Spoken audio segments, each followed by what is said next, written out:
साहब सतनाम।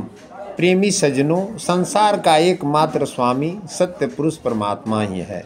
इसलिए संसार की किसी भी वस्तु, संपत्ति, स्थान अथवा व्यक्ति को न तो अपना मानना चाहिए और न अपना बनाने का प्रयास करना चाहिए, बल्कि हमें संसार की सेवा करना चाहिए।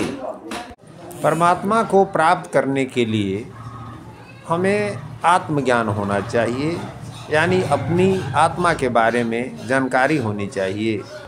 सतगुरु दरिया साहब जब सतलोक से चले मृत्युलोक में जीव चिताने के लिए, तो परम पुरुष परमात्मा उन्हें आदेश दिए कि पहले कथी हो वेद के बानी, ताते नर करी हैं पहचानी, पहले तो दासापन धरी हो, पीछे ज्ञान अमर पद गही हो। प्रेमी सज्जनों, हमें सतगुरु दरिया साहब की बात को समझने के लिए पहले वेद पुराण उपनिषदों की बातों को समझना चाहिए। कठोर उपनिषद में एक कहानी है नचिकेता की, मैं आप सबों के सामने प्रस्तुत कर रहा हूँ। बाजसरवा नाम के एक राजा थे। जग वेदी पर बैठे हुए थे और दान कर रहे थे। दान में प्रिय चीज़ दान किया जाता है ताकि पुण्य अधिक हो। दान करते समय राजा को मोह ने घेर लिया और ऐसी चीज़ें दान करने लगे जो किसी काम का नहीं, जैसे बूढ़े बैल, बूढ़ी गायें। यह देख करके नचिकेता के मन में बड़ा तकलीफ हुआ। अपने पिता के पास जाकर बोला, पिताजी, दान तो प्रिय चीज़ का किया जाता है और आप ऐसी चीज़ दे रहे हैं जो किसी काम का नहीं है। आपका प्रिय तो मैं हूँ, आप मुझे ही किसी को दान में दे दें। नचिकेता यह बात बार बार कह रहा था, उसके पिता ध्यान नहीं दे रहे थे। कहा गया है कि अतिशय रगड़ करे जो कोई, तो अनल प्रगट चंदन से होई, यानी बार बार अगर कोई बात कहा जाए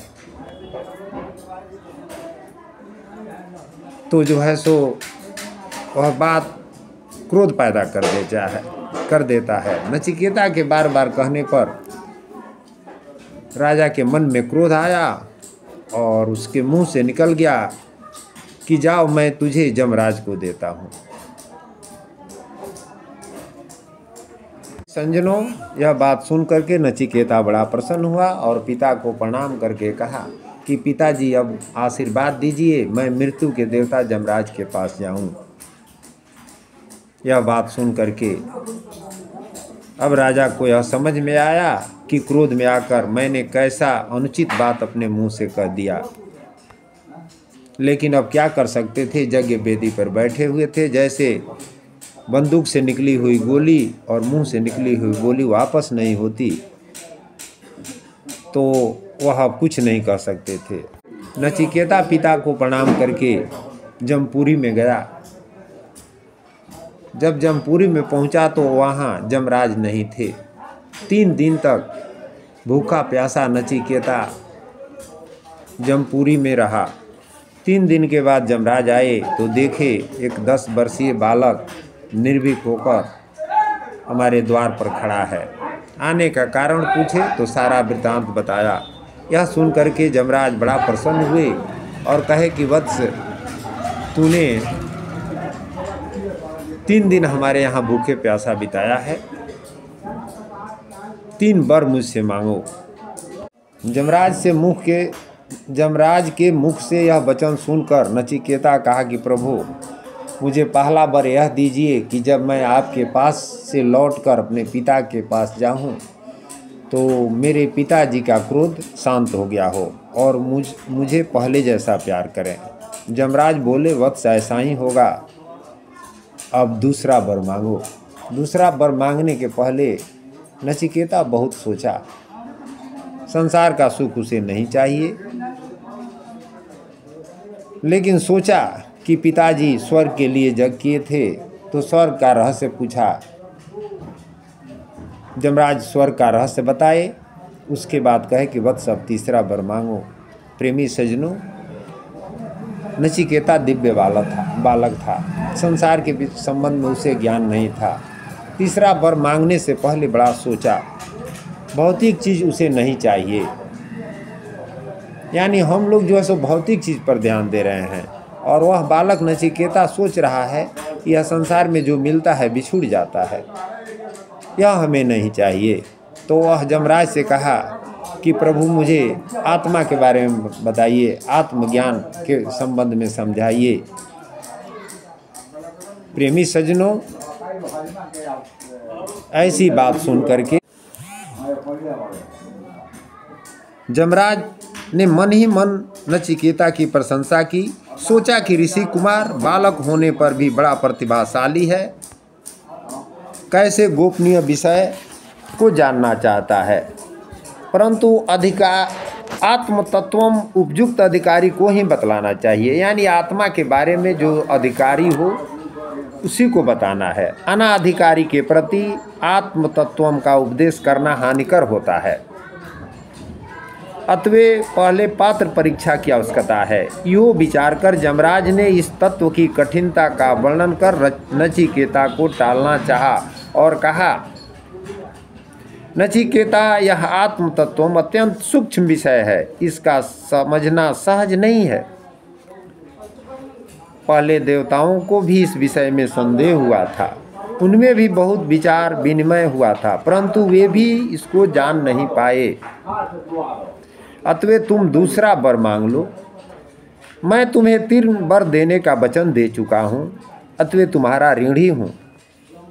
पर तुम इस वर के लिए जैसे महाजन ऋणी को दबाता है, वैसे मुझे मत दबाओ। इस आत्म तत्व विषयक वर को मुझे लौटा दो, इसको मेरे लिए छोड़ दो। प्रेमी सज्जनों, नचिकेता आत्म तत्व की कठिनाई की बात सुनकर तनिक भी घबराया नहीं, न उसका उत्साह ही मंद हुआ, वरन उसने और भी दृढ़ता के साथ यमराज से कहा कि हे प्रभु, आप जो यह कहते हैं कि पूर्व काल में देवताओं ने भी जब इस विषय पर विचार विनिमय किया था, वे भी इसे जान नहीं पाए, और यह विषय सहज नहीं है, बड़ा ही सूक्ष्म है, तब तो सिद्ध ही है कि यह बड़े ही महत्व का विषय है। और ऐसे महत्वपूर्ण विषय को समझाने वाला आपके समान अनुभवी वक्ता मुझे ढूंढने पर भी दूसरा कोई मिल नहीं सकता। कहते हैं इसे छोड़कर दूसरा वर मांग लो, परंतु मैं तो समझता हूँ कि इसकी तुलना का दूसरा कोई वर है ही नहीं। अतः कृपा पूर्वक मुझे इसी का उपदेश दीजिए। प्रेमी सज्जनों, यह बात हम लोग भी समझें कि सतगुरु दरिया साहब जी कहते हैं कि सतगुरु भेद बुझो निजबानी, जे खोजे होए निर्मल ज्ञानी। बोलता ब्रह्म दिसे निज सोई, ज्यों दर्पण में प्रतिमा होई, या के देखे तो वाके पावे, बिना केवट के नाव चलावे। यानी हम लोग भी इस बात को समझ लें कि जब तक हमें आत्मा का ज्ञान नहीं होगा, आत्मा का दर्शन नहीं होगा, तब तक हम परमात्मा का दर्शन नहीं कर सकते हैं। दरिया साहब जी यह बात कह रहे हैं। तो इस नचिकथा की कहानी से हम इस बात को समझें। विषय की कठिनता से नचिकेता नहीं घबराया, उसी तरह से हम लोगों को भी आत्म तत्व जानने के लिए किसी भी कठिनाई से, किसी भी विपत्ति से हमें घबराना नहीं है, दृढ़ रहना है। अपने निश्चय पर ज्यों का तीर्ण वह खड़ा रहा। इस एक परीक्षा में वह उत्तीर्ण हो गया। अब यमराज दूसरी परीक्षा के रूप में उसके सामने अनेक प्रकार के लाभों को रखने की बात सोचकर उससे कहने लगे, उसको प्रलोभन देने लगे। दरिया साहब जी कहते हैं कि लालच लोभ सभे डहकावे, आ फौज बांध के सत डगावे। लालच बान बड़ा है भाई, सोना रूपा सभे दिखाई। यानी लोभ लालच ऐसा है कि जिसमें भौतिक चीज़ का हमें लोभ लालच होता है, तो हम आत्म तत्व के बारे में नहीं जान रहे हैं, नहीं जानते हैं, न समझ पाते हैं। तो यमराज जो है सो यह लालच लोभ दिखाए, लेकिन नचिकेता डिगा नहीं। उसी तरह से हम लोग भी को भौतिक चीज़ का जो है सो लालच लोभ जब त्यागेंगे, तब आत्म तत्व को समझेंगे, तब हमें सत्पुरुष मिलेंगे। जमराज बोले, नचिकेता तुम बड़े भोले हो, क्या करोगे इस वर को लेकर? तुम ग्रहण करो इस सुख की विशाल सामग्रियों को, इस 100 वर्ष जीने वाले पुत्रों को, बड़े परिवार को मांग लो। गौ आदि अनेक पशु, हाथी, घोड़े, विशाल धरती के साम्राज्य मांगो और वर्षों तक जीते रहो। प्रेमी सज्जनों, नचिकेता से जमराज कह रहे हैं कि यदि तुम प्रचुर धन संपत्ति, दीर्घ जीवन जीने के लिए उपयोगी सुख सामग्री और भी जितने भोग मनुष्य भोग सकता है, उन सबको मिलाकर उस आत्म तत्व विषयक वर्ग के समान समझते हो तो इन सबको मांग लो। तुम इस विशाल भूमि के सम्राट बन जाओ, मैं तुम्हें समस्त भोगों को इच्छा अनुसार भोगने वाला बना देता हूँ। प्रेमी सज्जनों, हम लोगों की इच्छा बनी रहती है कि संसारिक भोग सुख बना रहे, लेकिन जब तक ही हम त्यागेंगे नहीं तब तक आत्म तत्व नहीं मिलेगा और न परमात्मा मिलेंगे। तो इस प्रकार यहाँ जमराज ने आत्म तत्व का महत्व समझाते हुए नचिकेता को विशाल भोगों को देने को कहा कि आत्म तत्व की बात छोड़ दो और संसार के सभी सुख को भोगो। इतने पर भी नचिकेता अपने निश्चय पर अटल रहा। उसी तरह से हमें भी भौतिक चीज की इच्छा छोड़ करके और सतपुरुष परमात्मा पर जो है सो अटल रहना है। प्रेमी सज्जनों, इसके बाद जमराज जो है सो स्वर्ग के दैवी भोगों को देते हुए नचिकेता से कह रहे हैं, नचिकेता जो भोग मृत्यु लोक में दुर्लभ है उन सबको तू अपनी इच्छा अनुसार मांग लो। ये रथों और विविध प्रकार के वाद्यों सहित जो स्वर्ग की सुंदरियां रमणियां है, ऐसी रमणियां मनुष्यों में कहीं नहीं मिल सकती। बड़े बड़े ऋषि मुनि इनके लिए तरसते रहते हैं। मैं इन सबको तुम्हें सहज ही दे रहा हूँ, तुम इन्हें ले जाओ और इन्हें अपनी सेवा कराओ, परंतु नचिकेता आत्म तत्व विषयक मत पूछो। प्रेमी सज्जनों, जमराज शिष्य पर स्वाभाविक ही दया करने वाले महान अनुभवी आचार्य हैं। उन्होंने आधिकारिक परीक्षा के साथ ही इस प्रकार भय और एक के बाद एक उत्तम भोगों का लाभ दिखाकर, जैसे खूंटे को हिला हिला कर दृढ़ किया जाता है, वैसे ही नचिकेता के वैराग्य संपन्न निश्चय को और भी दृढ़ किया। पहले कठिनता का भय दिखलाया, फिर इस लोक के एक से एक बढ़कर भोगों के चित्र उसके सामने रखे और अंत में स्वर्ग लोक में भी उसका वैराग करा देने के लिए स्वर्ग के दैवी भोगों का चित्र उपस्थित किया। कहा कि इनको यदि तुम अपने उस आत्म तत्व संबंधी वर्ग के समान समझते हो तो इन्हें भी मांग लो। परंतु नचिकेता तो दृढ़ निश्चयी और सच्चा अधिकारी था। वह जानता था कि इस लोक और परलोक के बड़े से बड़े भोग सुख की आत्म तत्व के ज्ञान के सुख के किसी क्षुद्रतम अंश के साथ भी तुलना नहीं की जा सकती। अतएव उसे अपने निश्चय का युक्तिपूर्वक समर्थन करते हुए पूर्ण वैराग्य युक्त वचनों से जमराज से बोला, हे सबका अंत करने वाले जमराज, आपने जिन भोग्य वस्तु की महिमा के पुल बांधे हैं वे सभी क्षणभंगुर है, कल तक रहेंगे या नहीं इसमें संदेह नहीं है। इनके संयोग से प्राप्त होने वाला सुख वास्तव में सुख नहीं है, वह तो दुख ही है। ये भोग्य वस्तुएं कोई लाभ तो देती ही नहीं, वरन मनुष्य की इंद्रियों के तेज और धर्म को हरण कर लेती हैं। आपने जो दीर्घ जीवन देना चाहा है वह भी अनादिकाल की तुलना में अत्यंत अल्प ही है। जब ब्रह्मा आदि देवताओं का जीवन भी अल्पकाल का है, एक दिन उन्हें भी मरना पड़ता है, तब औरों की तो बात क्या है। अतएव मैं यह सब नहीं चाहता। ये आपके रथ, हाथी, घोड़े, रमणियाँ और इसके नाच गान आप अपने पास ही रखें। प्रेमी सज्जनों, सतगुरु दरिया साहब जी कहते हैं कि आखिर एक दिन मरना है, यानी यह मृत्यु लोक है और यहाँ जो है सो किसी को रहना नहीं है। इसलिए कह रहे हैं कि सारे संसार का लोभ त्याग करके और जो है सो आत्मा की तरफ ध्यान दो ताकि तुझे परमात्मा मिले। प्रेमी सज्जनों, आप जानते ही हैं धन से मनुष्य कभी तृप्त नहीं हो सकता। आग में घी ईंधन डालने से जैसे आग जोरों से भड़कती है, उसी प्रकार धन और भोगों की प्राप्ति से भोग कामना और भी विस्तृत होता है। वहाँ तृप्ति कैसी? वहाँ तो दिन रात अपूर्णता और अभाव की अग्नि ही जलता रहता है। दरिया साहब जी कहते हैं कि विषयन में सुख सपने नहीं, केवल मात्र दुराशा, मधु करत घर कोरी काठ में बंधत कमल के पासा। ऐसे दुखमय धन और भोगों को कोई बुद्धिमान पुरुष नहीं मांग सकता। मुझे अपने जीवन निर्वाह के लिए जितने धन की आवश्यकता होगी, नचिकेता कहता है जमराज से, उतना तो आपके दर्शन से अपने आप प्राप्त हो जाएगा। रही दीर्घ जीवन की बात, सो जब तक मृत्यु के पद पर आपका शासन है तब तक मुझे मरने का भी भय क्यों होने लगा? तो किसी भी दृष्टि से दूसरा पर मांगना उचित नहीं होता। इसलिए मेरा प्रार्थना है कि आप वह आत्म तत्व विषयक वर ही मुझे दें, मैं उसे आपको लौटा नहीं सकता। प्रेमी सज्जनों, इस प्रकार भोगों की तुच्छता का वर्णन करके अब नचिकेता अपने वर का महत्व बताया हुआ उसी को प्रदान करने के लिए दृढ़तापूर्वक निवेदन करता है।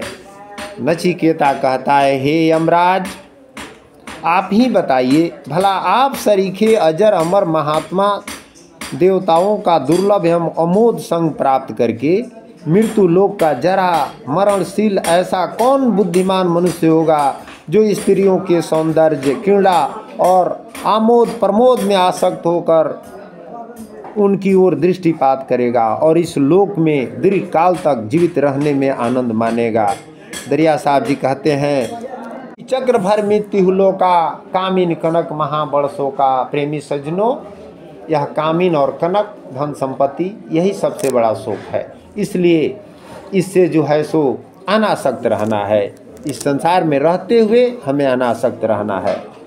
नचिकेता कहता है, हे जमराज, जिस आत्म तत्व संबंधी महान ज्ञान के विषय में लोग यह शंका करते हैं कि मरने के बाद आत्मा का अस्तित्व रहता है या नहीं, उसके संबंध में निर्णायक जो आपका अनुभूत ज्ञान हो, मुझे कृपा करके उसी का उपदेश दीजिए। यह आत्म तत्व संबंधी वर अत्यंत गूढ़ है, यह सत्य है, पर आपका शिष्य यह नचिकेता इसके अतिरिक्त दूसरा कोई वर नहीं चाहता। प्रेमी सज्जनों, जिस तरह से नचिकेता दूसरा वर नहीं चाहता है, उसी तरह से हम लोग को सिर्फ एक परमात्मा पर ध्यान देना है। सतगुरु कहते हैं कि दूसरा नहीं हम जानिया, एक जो है सो इश्क है सतपुरुष से, एक इस परमात्मा से ही एक प्रेम करना है।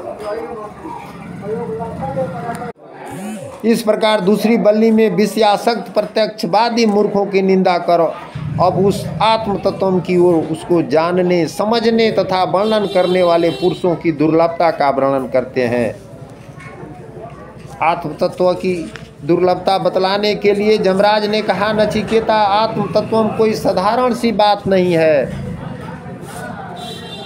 जगत में अधिकांश मनुष्य तो ऐसे हैं जिनको आत्म कल्याण की चर्चा तक सुनने को नहीं मिलती। वे ऐसे वातावरण में रहते हैं कि जहां प्रातः जगने से लेकर रात्रि को सोने तक केवल विषय चर्चा हुआ करती है। प्रेमी सज्जनों, हम लोग भी सुबह से शाम तक सांसारिक बात में ही लगे हैं, कभी जो है सो आत्मा के दर्शन के बारे में आत्म चर्चा नहीं करते हैं। इसलिए हमें जब भी अपना मुंह खोलना है तो आत्मा परमात्मा की बातें करनी है, तब आत्म तत्व हमें समझ में आएगा। तो वही जमराज कह रहे हैं नचिकेता से कि उनके मन में आत्म तत्व सुनने समझने की कभी कल्पना नहीं आती, और भूले भटके यदि ऐसा कोई प्रसंग आता है तो उन्हें विषय सेवन से अवकाश ही नहीं मिलता। यानी सत्संग प्रवचन हम सुनने जाते हैं तो वहाँ भी थोड़ी देर केंद्रित होकर के आत्मा के बारे में नहीं सुनते हैं, परमात्मा के बारे में नहीं सुनते हैं। कुछ लोग ऐसे होते हैं जो सुनना समझना उत्तम समझकर सुनते तो हैं, परंतु उनके विषयीभूत मन में उसकी आत्म तत्व की धारणा नहीं हो पाती, और हम लोग सुनते भी हैं तो इस बात को नहीं समझ पाते, या मंद बुद्धि के कारण वे हमें समझ नहीं पाते। जो तीक्ष्ण बुद्धि पुरुष समझ लेते हैं, ऐसे आश्चर्यमय सत्पुरुष भी एकमेव एकमात्र एक ही होते हैं जो उस आत्म तत्वों का यथार्थ रूप से वर्णन करने वाले समर्थ वक्ता हों। एवं ऐसे पुरुष भी कोई बिरले ही होते हैं जिन्होंने आत्म तत्वों को प्राप्त करके जीवन की सफलता संपन्न की हो। भली भांति समझाकर वर्णन करने वाले सफल जीवन अनुभवी तत्वदर्शी आचार्य के द्वारा उपदेश प्राप्त करके उसके अनुसार तत्वम का साक्षात्कार करने वाले पुरुष भी संसार में कम ही होते हैं। इसमें सर्वत्र ही दुर्लभता है। प्रकृति पर्यंत जो भी सूक्ष्मातीत सूक्ष्म तत्व है या आत्म तत्व उससे भी सूक्ष्म है। यह इतना गहन है कि जब तक इसे यथार्थ रूप से समझने वाले कोई सद्गुरु नहीं मिलते तब तक मनुष्य का इसमें प्रवेश पाना अत्यंत ही कठिन है। अल्पज्ञ साधारण ज्ञान वाले मनुष्य यदि इसे बतलाते हैं और उसके अनुसार कोई विविध प्रकार से इसके चिंतन का अभ्यास करता कराता है तो उसका तत्व ज्ञान रूपी फल नहीं होता। आत्म तत्व तनिक सा भी समझ में नहीं आता। दूसरे यानी सद्गुरु से सुने बिना केवल अपने आप तर्क वितर्क युक्त विचार करने से भी यह आत्म तत्व समझ में नहीं आ सकता। सुनना आवश्यक है, पर सुनना उनसे है जो इसे भले भांति जानने वाले आश्चर्यमय सद्गुरु हों। तभी तर्क से सर्वथा अतीत इस गहन विषय की जानकारी हो सकती है। इंद्रियों से अर्थ विषय बलवान है, वे साधक के इंद्रियों को बलपूर्वक अपनी ओर आकर्षित करते रहते हैं। अतः साधक को उचित है कि इंद्रियों को विषयों से दूर रखें। विषयों से मन बलवान है। यदि मन की विषयों में आसक्ति न रहे तो इंद्रियां और विषय ये दोनों साधक की कुछ भी हानि नहीं कर सकते। प्रेमी सज्जनों, सद्गुरु कहते हैं मन से बुद्धि बलवान है। अतः बुद्धि के द्वारा विचार करके मन को राग द्वेष रहित बनाकर अपने वश में कर लेना चाहिए। बुद्धि से भी इनका स्वामी आत्मा बलवान है। उसकी आज्ञा मानने के लिए सभी बाध्य हैं। मनुष्य को आत्मशक्ति का अनुभव कर उसके द्वारा बुद्धि आदि सबको नियंत्रण में रखना चाहिए। इस मंत्र का तात्पर्य यह है कि इंद्रियां, मन और बुद्धि इन सब पर आत्मा का अधिकार है और आत्मा आप हैं। यह स्वयं उनको वश में कर परमात्मा की ओर बढ़ सकता है। परंतु इस आत्मा से भी बलवान एक और तत्व है जिसका नाम अव्यक्त मूल प्रकृति है। कोई उसे प्रकृति और कोई माया भी कहते हैं। इसी से सब जीव समुदाय मोहित होकर उसके बस में हो रहा है। इसको हटाना जीव के अधिकार की बात नहीं है। इससे भी बलवान इसके माया के स्वामी हैं जो बल क्रिया आदि समझ शक्तियों को अंतिम अवधि और परम आधार हैं।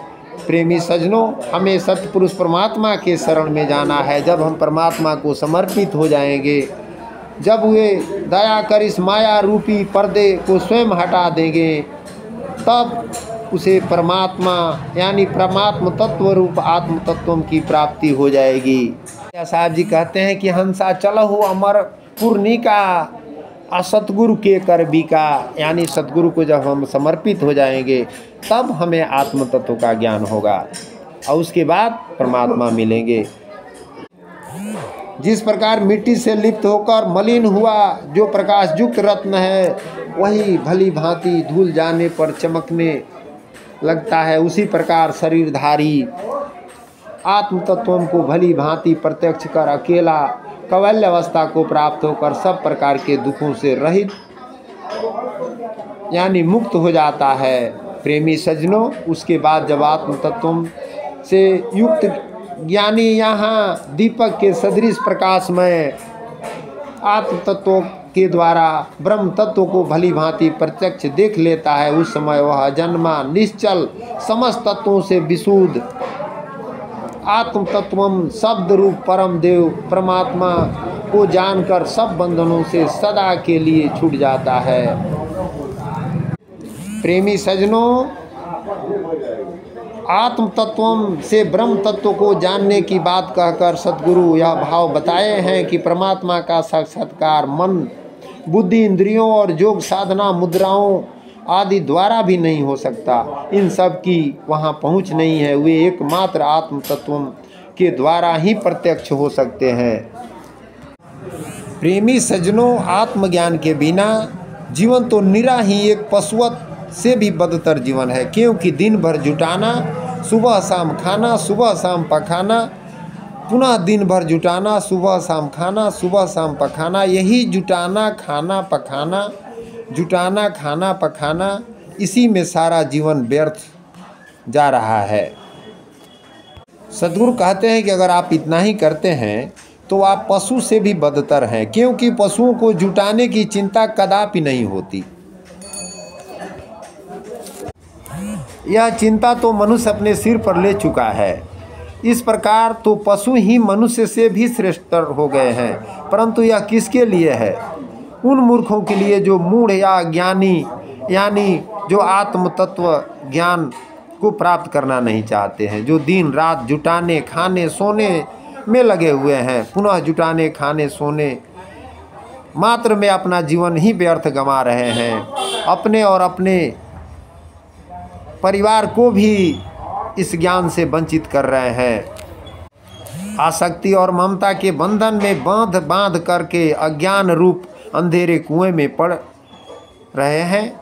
ऐसे माता पिता, संरक्षक और जो भी लोग हैं, अपने आप हम जीव के भी घोर शत्रु हैं।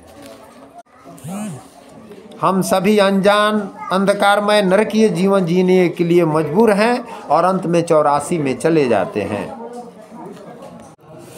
प्रेमी सज्जनों, एक व्यक्ति गया चश्मा खरीदने वाला, पावर वाला। अब उसको चाहे मजाक सूझी हो या जानकारी ही न हो, दुकान पर कहने लगा कि चश्मा दे दीजिए। चश्मे वाले ने एक एक नंबर का चश्मा लगा लगा कर टेस्ट करने लगा। जब चश्मा लगाता था तो वह आँखियाँ बंद करके कहता था कि हमको कुछ दिखाई नहीं देता, कुछ नहीं दिखाई दे रहा है, दूसरा दे। दूसरा लगाया तो फिर आँख बंद करके देखा तो कहा हमको तो कुछ भी नहीं दिखाई दे रहा है, दूसरा दीजिए। देखते देखते सब चश्मा पहनकर टेस्ट कर लिया वह व्यक्ति ने। फिर बहुत फेर में पड़ गया। आँख तो इसके पास है ही, यह कैसा है कि इसको दिखाई नहीं देता है। चश्मा वाला यह सोचने लगा। फिर लगाया तो देखा कि यह तो अपना आँखियाँ बंद कर ले रखा है, यानी देखा कि यह तो आँख बंद करके देखता है। चश्मा वाले ने उस व्यक्ति से पूछा, आँख क्यों बंद कर लिए हो? बोला कि जब हम ही देखेंगे तो चश्मा का पावर कहाँ गया। हम तो चश्मा का पावर देख रहे थे कि इसका पावर है कि नहीं, इसलिए ही तो अपना आँख बंद कर लेते हैं। अरे भाई, चश्मे में देखने का पावर नहीं होता, चश्मा वाले ने बोला। देखना तो आपको ही है। आपके आँख में जो भी गड़बड़ी है उस गड़बड़ी के लिए यह सहायता करता है। यह देखता दिखाता नहीं है, यह देखने में सहायता करता है, न कि देखता है। तो प्रेमी सज्जनों, उसी तरह से कोई भी काम देखना है, हमको देखना है अपनी आँख से, न देख करके चश्मे की आँख से देखना है। हम अपनी इस आँख का सहारा न लें करके चश्मे से देख रहे होंगे। चश्मा देखता नहीं है, देखने में सहायता करता है, न कि देखने का काम करता है। हाँ, दिखाने का काम करता है। आप अपनी आँख बंद क्यों कर लिए हैं? चश्मा वाला ने समझाया उस व्यक्ति को। सज्जनों, इस शारीरिक आँख से हम ही देख रहे हैं, लेकिन सच्चाई यह है कि आँखें हमको मिली है। किस लिए यह आँखें हमको मिली है? यह पंच भौतिक शरीर को देखने के लिए है। ये पंच भौतिक आँख है जिससे हम दुनिया देखते हैं। जब लाल रंग का चश्मा लगा कर देखेंगे तो सब लाल ही दिखाई देगा, और हरे रंग वाले चश्मा से देखना शुरू करेंगे तो सब हरा ही दिखाई देने लगेगा। इसका कतई यह अर्थ नहीं हुआ कि सब लाल या हरा है। इसको रंगीन चश्मा उतार कर देखना होगा या रंगहीन चश्मा पहन कर देखना होगा, तब सब अपने वास्तविक रूप में दिखाई देगा। या तो आप इस खुली आँख से देखिए या फिर ज्ञान का चश्मा लगा लीजिए, ज्ञान में कोई रंग नहीं होता। रंगहीन चश्मा का मतलब है ज्ञान का चश्मा। जैसा है वैसा देखना, ज्ञान में रंग नहीं होता। यानी ज्ञान में कोई स्त्री पुरुष लड़का लड़की माई बाप नहीं होता। ज्ञान में कोई जाति नहीं होता। बाबू साहब, लाला जी, साहू जी, ये संसार के जितने पद हैं ये ज्ञान में नहीं होते। ज्ञान में जीव आत्मा परमेश्वर का अंश होता है और जीव ईश्वर परमेश्वर में कि कोई जाति नहीं होती। ज्ञान में कोई वर्ग संप्रदाय नहीं होता है। ज्ञान में कोई हिंदू नहीं होता, कोई मुस्लिम नहीं होता, कोई सिख नहीं होता, कोई ईसाई नहीं होता, पारसी नहीं होता। ज्ञान में जीव ईश्वर और परमेश्वर सतपुरुष परमात्मा इनका ही अस्तित्व है। शरीर परिवार संसार का भी अस्तित्व नहीं है। हम कोई नई मशीन खरीदने जाते हैं तो उसका बुकलेट लेना पड़ता है। एक छोटी सी किताब उसके साथ मिलती है, उसमें सब कुछ लिखा रहता है। उसका रख रखाव, उसको चलने की सावधानियां आदि सब कुछ लिखा रहता है उसमें। और यह शरीर तो एक मशीन जैसी है। यह 3.5 हाथ का पुतला या तो पिंड है या दुनिया की सारी मशीनें इसी से बनती है। यही मशीन दुनिया की सारी मशीनों को बनाता है और उन्हें ऑपरेट भी करता है। मानव रहित जो विमान है उन्हें भी यही मशीन यही शरीर चलाती है। फ़र्क इतना है कि उसमें बैठ कर के न चलाकर उसे कंट्रोल रूम में अपने नियंत्रण कक्ष में अपने स्टेशन पर बैठकर चला रही है। और अंतरिक्ष में भी जो मानव रहित रॉकेट जा रहे हैं उसके लिए ऐसा नहीं है कि मनुष्य उसे नहीं चला रहा है, उसको भी यही मशीन चला रही है। तो यह मशीन जो दुनिया के सारे मशीनों को चला रही है उसे भी जानना चाहिए। यानी आपका शरीर में जो आत्मा है, मन है, बुद्धि है, इसी के द्वारा ये सब चल रहा है। तो अपने आप को भी जानना है। यह जो मशीन है इसका भी लिफलेट बुकलेट है, धर्मशास्त्र, जिसमें इस मशीन से संबंधित सब जानकारियाँ मौजूद है। यह किसके लिए है, इसे कैसे ऑपरेट करेंगे, इसे कैसे मंजिल तक ले जाएंगे, आदि आदि की जानकारियों को देने वाले तो सतगुरु दरिया साहब का ग्रंथ है। इसलिए हम सतगुरु के ग्रंथों का अध्ययन करें और इस बात को, सत्य बात को समझ करके आत्मदर्शन करके तब परमात्मा का दर्शन करें। साहब Satnam. Ready to revolutionize your social media experience? Welcome to InBird, India's first infotainment platform. Explore high-quality short videos, stay updated with the latest news in just 60 words, and dive into content that inspires, educates, and entertains. InBird is where knowledge meets fun. Say goodbye to mindless scrolling and hello to meaningful moments. Download InBird today and feed your curiosity with content that adds value to your day.